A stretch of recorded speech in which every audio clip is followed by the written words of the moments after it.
What's going on, YouTube? Hey, it's Glenn, your favorite redneck prospector.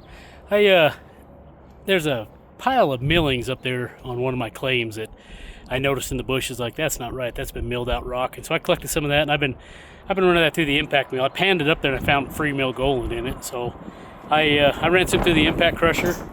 A couple little test runs. I got a couple pictures of that, the gold, and I just ran. Probably about 50 pounds, 45, 50 pounds right in there, maybe 40. I didn't actually weigh it, but I ran that through there. I started getting into wet material again, so I had to let it sit out and dry. But the bearing, after 12 years, I find it burned up a set of bearings in my impact crusher, so it's going to be on hold for now until I can get a set of bearings for it. But I panned out just what come out of the Gold Hog mats. I left the Dream mat in there, and I panned this down. I took all the concentrates out of that, panned it down, because I want to see what mat's catching more of this gold. So ideally, the upper Dream Hog, or the upper Gold Hog mat should have everything caught, and nothing should be further south than that. But I know gold gets clear down into the gold cube, which is typical of this really fine gold you get in low door.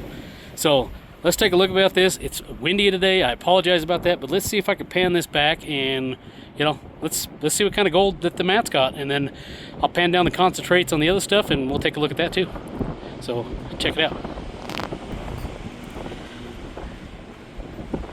I'm gonna have to go over here into my greenhouse slash foundry area. It is too windy out here.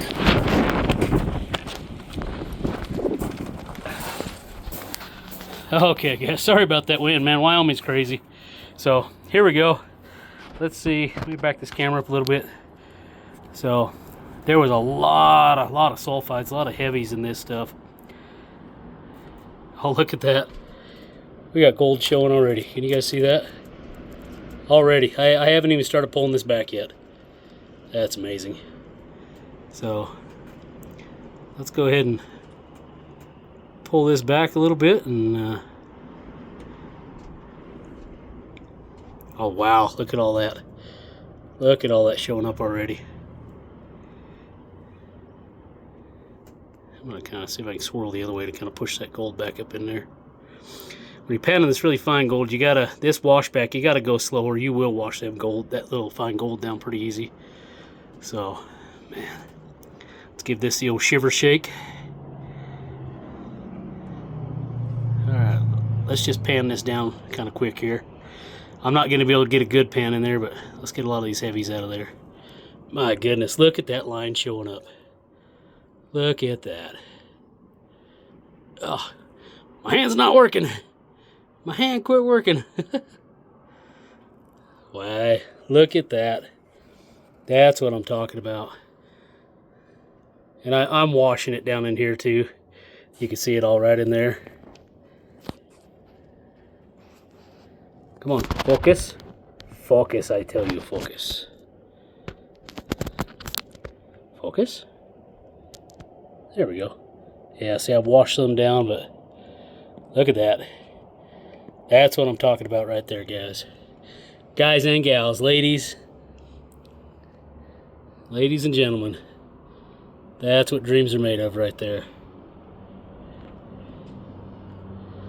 That's beautiful. That's, weight-wise, it's not a whole lot. I don't know, a couple hundredths of a gram probably. When I get this all panned out, and I'm trying to shake that down a little bit. See if I can get that down a little better.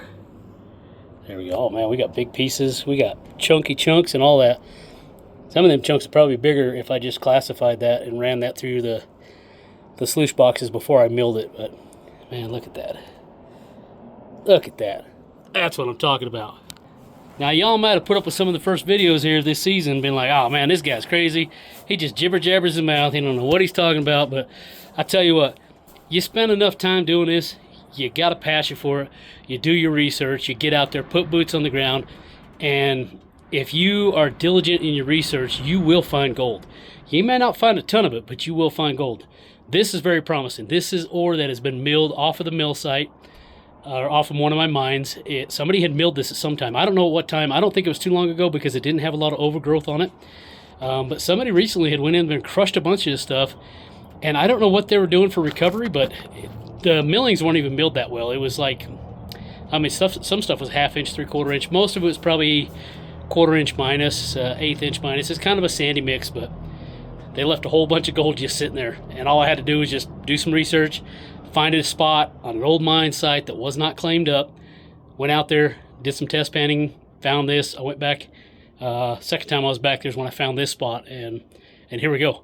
I've got probably 20 or 30 buckets of it. So this is a little over about 3/4 of a bucket worth of crushed stuff, but the bearing was getting pretty noisy. I didn't want it to, you know, rattle itself apart and completely explode and cause damage to my impact mill. So I shut it down early. I've got this amount again sitting in a tray that's drying out. I'm heading up tomorrow to go pull some more off the site, and there's probably 20, depending on how deep that pile is, 20 to maybe 40, 50, 60 buckets. I don't even know.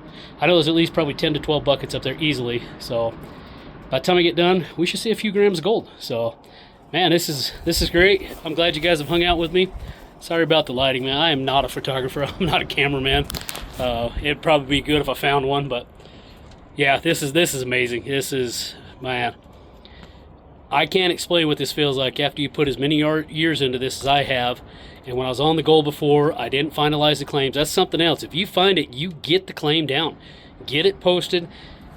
Do research. It's really easy to file these claims. I mean, every state has their own regulations, but it's pretty easy to do this. A little bit of money out of pocket. Within about $300, you've got the claim filed and done with the BLM. I didn't do that before. I was on good gold. Probably even, I don't know if it's better than this, but it was really good gold, just like this. And I sat on it, played with it, didn't go up for a couple years. Went to go back up there to actually finally do something, and boom, it is all claimed up. The whole area was claimed up. So if you find this stuff, don't mess around. Get your claim on there, and don't tell anybody where it's at. Only the people that are going to be up there helping you or whatever it is. That's the only ones that need to know where this stuff is at. Don't go blabbing to people, because people are not honest, and they will go up there and claim jump you. So this is great. That's what you're looking for. That's what you want to see in your pans, and I hope you guys find that much gold in your pans. Until next time, hey, this is Glenn, your favorite redneck prospector. I'm going to check out. I got to go out here and pan some more stuff out so I can add that to this video too, because I want to see some more gold. And I know you guys definitely want to see the gold. You're not here for my beauty. You're here for my gold. So come on, big gold diggers, hang around. Let's see what it's coming out of this next set of mats.